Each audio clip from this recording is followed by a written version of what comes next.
ಇವತ್ತು ಮಾನ್ಯ ಮುಖ್ಯಮಂತ್ರಿಗಳು ಶ್ರೀಯುತ ಸನ್ಮಾನ್ಯ ಸಿದ್ದರಾಮಯ್ಯನವರು 15ನೇ ಬಾರಿಗೆ ದಾಖಲೆಯ ಬಜೆಟ್ ಅನ್ನು ಮಂಡಿಸಿದ್ದಾರೆ. ಈ ಬಜೆಟ್ನ ಪ್ರಮುಖಾಂಶಗಳ ಬಗ್ಗೆ ನಾನೇ ನಿಮಗೆ ತಿಳಿಸಿ ಹೇಳಬೇಕಾಗಿಲ್ಲ ಅಂತ ಭಾವಿಸ್ತೇನೆ, ನಾನೇ ನಿಮಗೆ ಬಿಡಿಸಿ ಹೇಳಬೇಕಾಗಿಲ್ಲ ಅಂತ ಭಾವಿಸ್ತೇನೆ. ಆದರೂ ಕೂಡ ಒಂದು ಸ್ವಲ್ಪ ಗ್ರಾಫಿಕಲ್ ರೆಪ್ರೆಸೆಂಟೇಷನ್ ಜೊತೆಗೆ ಒಂದು ಸ್ವಲ್ಪ ಮಂಥನ ಆಗಲೇಬೇಕು. ಈ ಸಾಲ ಮಾಡಿಬಿಟ್ಟು ತುಪ್ಪ ತಿನ್ನೋದನ್ನು ನಾವು ನೀವು ಗಮನಿಸಿದ್ದೇವೆ.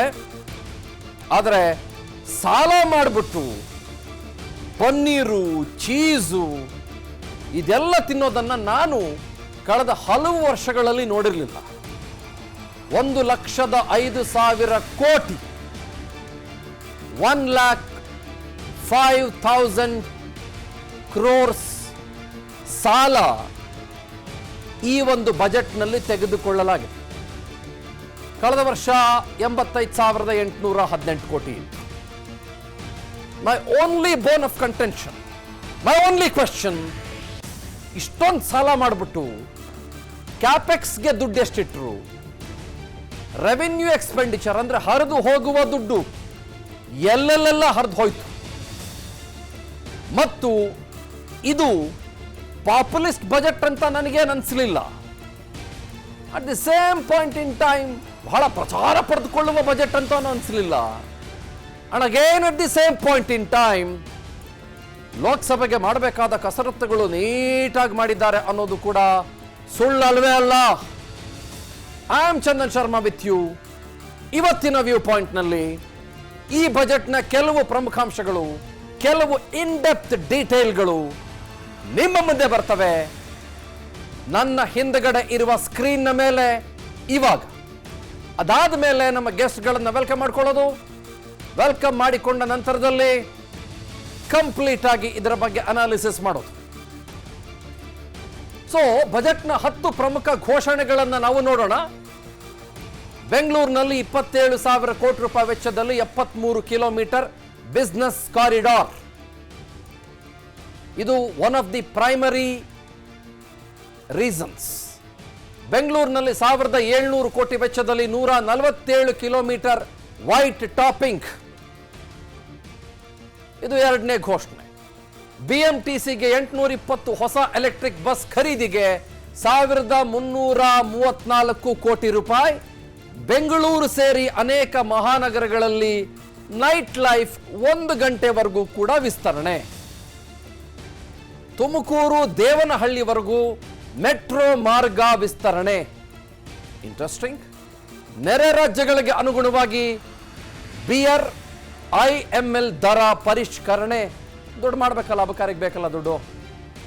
7 ತಾಲೂಕುಗಳಲ್ಲಿ 280 ಕೋಟಿ ವೆಚ್ಚದಲ್ಲಿ 100 ಹಾಸಿಗೆಗಳ ಆಸ್ಪತ್ರೆ ನಿರ್ಮಾಣ.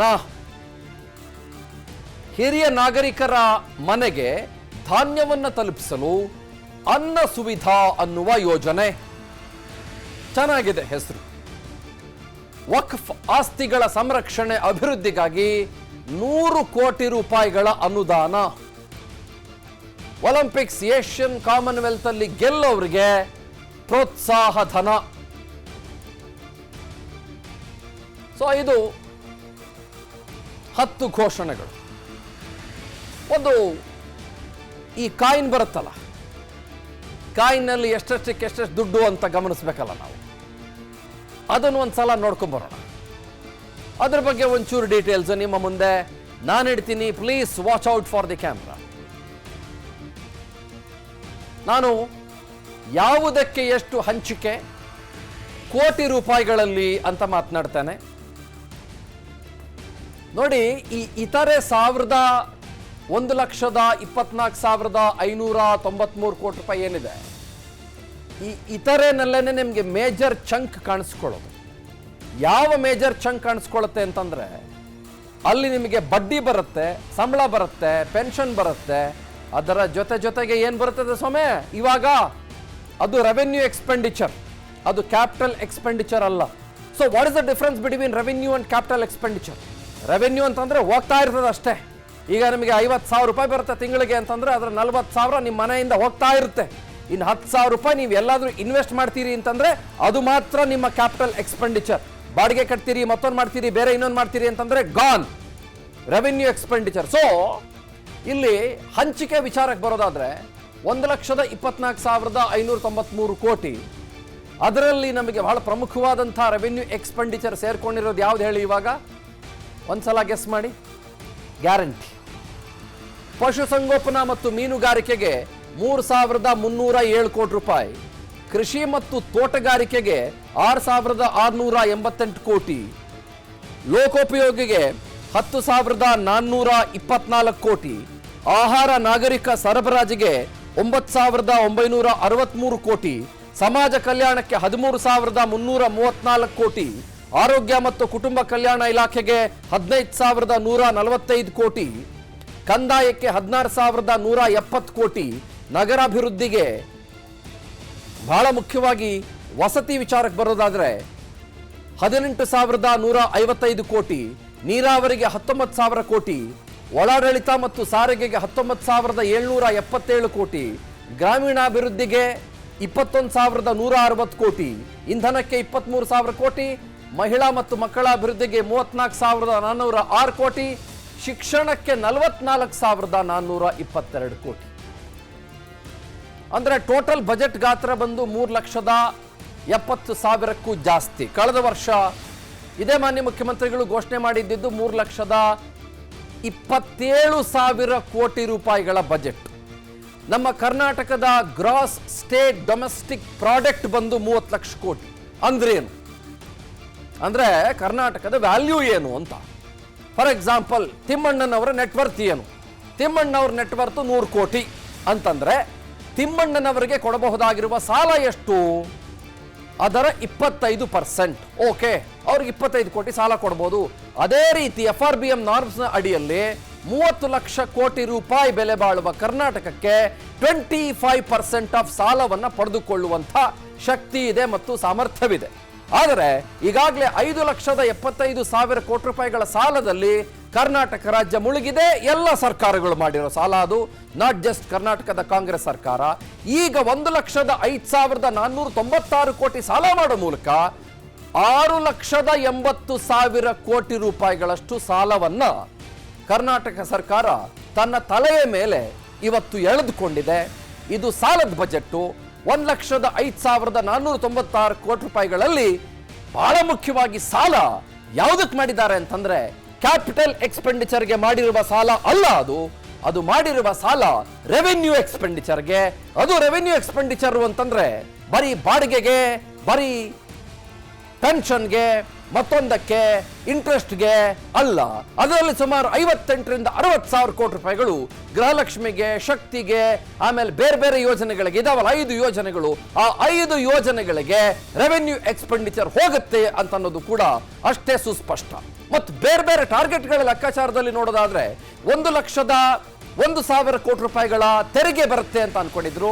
ಆದ್ರೆ ಜನವರಿ ತನಕ ಬಂದಿರೋದು SGST ಬಂದಿರೋದು 58,000 ಕೋಟಿ ರೂಪಾಯಿಗಳು. ಅದರ ಜೊತೆಗೆ ನಾನು ಕ್ಯಾಲ್ಕುಲೇಟ್ ಮಾಡಿದಾಗ ಪೆಟ್ರೋಲ್ ಮತ್ತು ಬೇರೆ ಬೇರೆ ಕಡೆಗಳಿಂದ ಬಂದಿರೋದು 16,000 ಕೋಟಿ ರೂಪಾಯಿ ಮತ್ತು ಪ್ರೊಫೆಷನಲ್ ಟ್ಯಾಕ್ಸ್ ಬಂದಿರೋದು 1,000 ಕೋಟಿ ರೂಪಾಯಿ.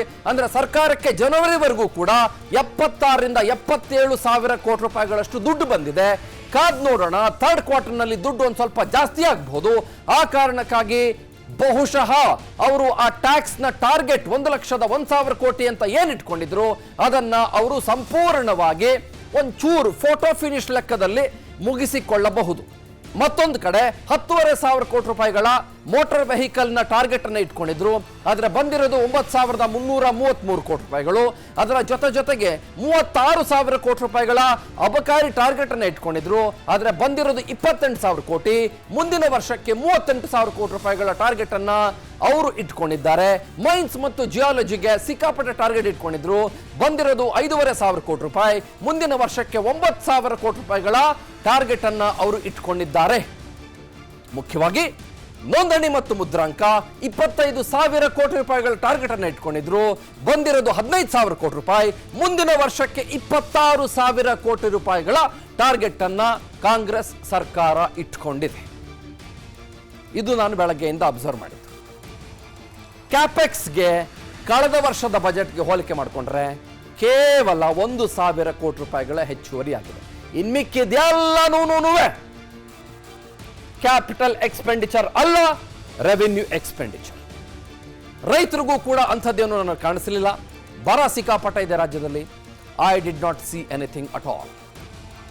ಸೊ ಇದು ಈ ಸಂಪೂರ್ಣ ಬಜೆಟ್ನ ಒಂದು ಔಟರ್ ವ್ಯೂ.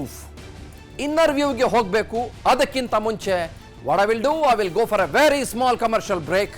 ಒಂದು ಸಣ್ಣ ವಿರಾಮವನ್ನು ತೆಗೆದುಕೊಳ್ತಾನೆ.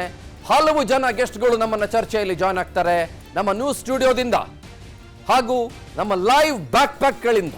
ರಾಜ್ಯದ ಮೂಲ ಮೂಲೆಗಳಿಂದ ಸುಮಾರು ಜನ ಗೆಸ್ಟ್ಗಳು ಜಾಯ್ನ್ ಆಗ್ತಾರೆ. ಬರ ಇದೆಯಾ ಇಲ್ವಾ ಅನ್ನುವ ರೀತಿಯಲ್ಲಿ ನನಗೆ ಈ ಬಜೆಟ್ ಕಾಣಿಸ್ಬಿಡ್ತಿವತ್ತು. ಯಾಕಂತಂದ್ರೆ ರೈತರದ್ದು ಸುಮಾರು ಒಂದು 20 ವಿಶ್ ಲಿಸ್ಟ್ ಇತ್ತು. ಅದರಲ್ಲಿ ಒಂದೂ ಕೂಡ ಪೂರೈಕೆ ಆದಂಗೆ ಕಾಣಿಸ್ತಾ ಇಲ್ಲ. ಈ 1,01,000 ಕೋಟಿ ರೂಪಾಯಿಗಳ ಕಮರ್ಷಿಯಲ್ ಮತ್ತು GST ಟಾರ್ಗೆಟ್ ಕೂಡ ಸದ್ಯಕ್ಕೆ ರೀಚ್ ಆದಂಗೆ ಕಾಣಿಸ್ತಾ ಇಲ್ಲ. This is a revenue deficit budget of 27,000 crores. ಅನುಕ್ಷಣದ ಸುದ್ದಿಗಳಿಗಾಗಿ ವಿಸ್ತಾರ ನ್ಯೂಸ್ ಯೂಟ್ಯೂಬ್ ಚಾನೆಲ್ ಸಬ್ಸ್ಕ್ರೈಬ್ ಮಾಡಿ. ಹೊಸ ಸುದ್ದಿಗಳ ನೋಟಿಫಿಕೇಶನ್ಗಾಗಿ ಬೆಲ್ ಐಕಾನ್ ಕ್ಲಿಕ್ ಮಾಡಿ. ಲೇಟೆಸ್ಟ್ ಅಪ್ಡೇಟ್ಸ್ಗಾಗಿ www.vistaranews.com ವೆಬ್ಸೈಟ್ಗೆ ವಿಸಿಟ್ ಮಾಡಿ. ಅಂಗೈಯಲ್ಲೇ ಜಗತ್ತಿನ ಸುದ್ದಿ ತಿಳಿಯಲು ವಿಸ್ತಾರ ನ್ಯೂಸ್ ಕನ್ನಡ ಆಪ್ ಡೌನ್ಲೋಡ್ ಮಾಡಿ.